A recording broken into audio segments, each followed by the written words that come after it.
Hello guys, welcome back to my YouTube channel smart lit. ഇന്ന് നമ്മൾ നോക്കാൻ പോകുന്നത് BA-BSc സെമസ്റ്റർ 2 ഗദ്യസാഹിത്യമാണ്. അതിലെ ഒരു ചെറുകഥയാണ് മാജിക് ഷോപ്പ്. എഴുതിയത് M. മുകുന്ദൻ.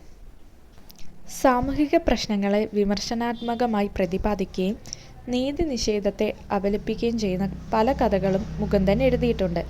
മാജിക് ഷോപ്പിലും ചില സാമൂഹിക പ്രശ്നങ്ങൾ പരാമർശിക്കുന്നുണ്ട്.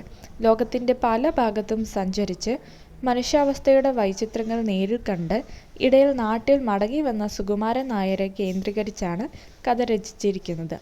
നാട് ചുറ്റി മടങ്ങി വരുന്ന വേളയിൽ ജനങ്ങളെ അമ്പരിപ്പിക്കുന്ന ഓരോ വസ്തുക്കൾ കൊണ്ടുവരുന്ന അയാൾ അവസാനമായി ഒരു മാജിക് ഷോപ്പ് തുടങ്ങിയാണ് അത്ഭുതം കാണിച്ചത്. സുകുമാരൻ നായർ ഇനി നാട്ടിൽ തന്നെ കഴിയുകയാണെന്ന് പറഞ്ഞതു തന്നെ എല്ലാവർക്കും ഒരു വിസ്മയമായിരുന്നു. കടവിലുള്ള ഒരു കടമുറിയിൽ എന്തോ കച്ചവടം തുടങ്ങുന്നതെന്ന് കേട്ടയുടനെ നാട്ടുകാർ കൗതുകത്തോടെ കാത്തിരുന്നു. ലോകം ചുറ്റിക്കറങ്ങി നടന്ന സുകുമാരൻ നായർ എന്ത് കച്ചവടമാണ് ഈ ഗ്രാമത്തിൽ തുടങ്ങാൻ പോകുന്നതെന്ന് ആളുകൾക്ക് അക്ഷമരായി. ഒടുവിൽ എല്ലാവരും വിസ്മയിപ്പിച്ചുകൊണ്ട് ഒരു മാജിക് ഷോപ്പ് തുറന്നു. അവിടെ വിൽക്കാൻ വെച്ചിരിക്കുന്നതോ വർണ്ണക്കടലാസിൽ പൊതിഞ്ഞ പലതരം ഗുളികകൾ മാത്രം. സ്വപ്നം കാണാനുള്ള ഗുളികയാണ് വിൽക്കുന്നത് എന്ന് അയാൾ പരസ്യപ്പെടുത്തി. മനുഷ്യൻ സ്വപ്നം കാണുന്നത് ആഗ്രഹിക്കുന്ന പോലെയല്ല. സ്വപ്നങ്ങളുടെ മേൽ അവന് നിയന്ത്രണമില്ല. എന്നാൽ സുകുമാരൻ നായരുടെ ഗുളിക കഴിച്ചാൽ ആഗ്രഹിക്കുന്ന സ്വപ്നങ്ങൾ കണ്ട് സുഖമായി ഉറങ്ങാൻ കഴിയും. ആകർഷകമായ ഒരു വ്യാപാരമാണത്.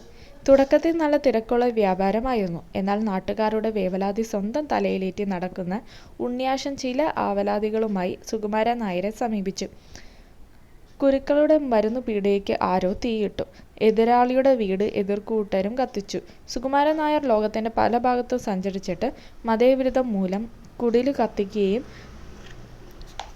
കുത്തിക്കൊല്ലുകയും ചെയ്യുന്ന ആളുകളെ എവിടെയെങ്കിലും കണ്ടിട്ടേയുണ്ടോയെന്ന് ഉണ്ണിയാശൻ ചോദിച്ചു.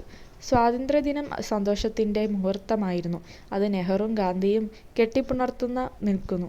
അത് ആളുകൾ സ്വപ്നം കണ്ട് സുഖമായി ഉറങ്ങി. എന്നാൽ പിന്നീട് കേട്ടത് മാപ്പിളയും നായരും തമ്മിൽ കുത്തിമരിക്കുന്നു എന്നാണ്.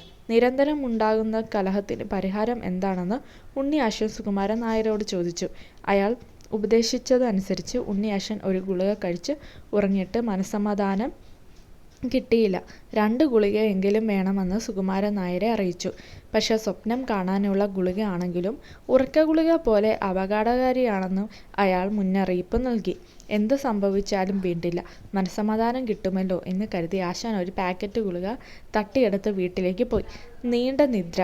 വർഗീയ കലാപം കാണാതെ ആത്മശാന്തി നേടാനുള്ള വഴി തുറന്നു കിട്ടുമെന്ന് ആശാൻ പ്രതീക്ഷിച്ചു. മതസൗഹൃദം വെറും സ്വപ്നമാണ്. പരസ്പരം പകയും ദ്വേഷവും വെച്ചു പുലർത്തുന്ന മനുഷ്യൻ ഉള്ളിടത്തോളം മതമൈത്രി വിദൂരമാണ്. മതത്തിൻ്റെ പേരിലുള്ള കലാപം ലോകത്ത് ഇന്നും ഇന്നലെയും തുടങ്ങിയതല്ല. വർണ്ണവിവേചനവും മതവിദ്വേഷവും മനുഷ്യനെ കലാപകാരിയാക്കുന്നു. സമത്വവും സഹോദര്യം എന്നൊക്കെ എത്ര കാലമായി മനുഷ്യൻ പ്രസംഗിക്കുന്നു. മഹാന്മാർ കുഞ്ഞാടുകളെ ഉപദേശിക്കുന്നു. പക്ഷെ ഇന്നും അവൻ്റെ രക്തത്തിൽ നിന്നും കലഹം വിട്ടുമാറുന്നില്ല. എന്നാൽ ഭാരതത്തിൻ്റെ ചുറ്റുപാടിൽ ഉണ്ടാകുന്ന മതവിദ്വേഷത്തിൻ്റെ കലാപത്തിനും പല മാനങ്ങളുണ്ട്. അയൽപക്കത്ത് സൗഹൃദത്തിൽ കഴിയുന്നവരും അപ്രതീക്ഷിതമായ നിമിഷങ്ങളിൽ നേർക്കുനേരെ ആയുധമെടുക്കുന്ന വിചിത്രമായ കാഴ്ച കാണാം. ഇന്ത്യൻ സ്വാതന്ത്ര്യം ചോരക്കറ കൊണ്ട് മലിനമായതും മതവിദ്വേഷത്തിൻ്റെ ഫലമാണ്. ഈ വക ദുരന്തങ്ങളിലേക്ക് വിരൽ ചൂണ്ടുന്നതാണ് മുകുന്ദൻ്റെ കഥ. പ്രതിരൂപാത്മകമായി സാമൂഹിക പ്രശ്നങ്ങൾ അവതരിപ്പിക്കുന്നതാണ്. എന്നാൽ സഹൃദയരെ ആകർഷിക്കാൻ കഴിയാതെ പോയ കഥയാണ് മാജിക് ഷോപ്പ്. കലാനൈപുണ്യയുടെ മാജിക് കഥയിൽ കടന്നു വന്നില്ല. അപ്പോൾ ഇത്രയേ ഉള്ളൂ കഥ. Thank you.